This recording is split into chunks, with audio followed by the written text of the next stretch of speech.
देखिए ये बात तो तय है कि अल्लाह ताला ने कुरान हकीम में एक मुमिन मर्द को एक वक्त के अंदर 4 शादियों की इजाजत दी है। सूरत निसा के अंदर शुरू के अंदर अल्लाह तबारक व तआला ने इसके बारे में इरशाद फरमा दिया। देखिए सूरह निसा की आयत नंबर है 3, उसमें अल्लाह ताला फरमाता है फंकिहू मा ताब लकुम मिनन निसाइ मथना व सुलासा व रुबा।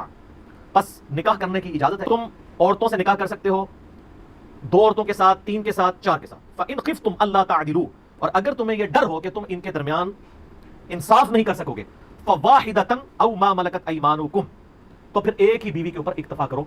हाँ, मगर जो हाथ का माल यानी कनीज है, जो आजकल एब्सोल्यूट हो चुका है इशू, उस जमाने में था, वो रख सकते हो, लेकिन बीवी एक ही रखो। ज़ालिका अदना अल्ला ताउलू, यानी ये इस चीज के करीब है कि तुम हद से तजावुज कर जाओ।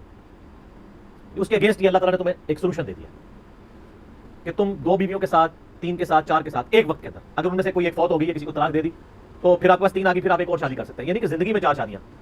और ये भी सिर्फ इजाजत है, हुक्म नहीं है कि 4 जरूर करनी है, 4 की गिनती पूरी करनी है।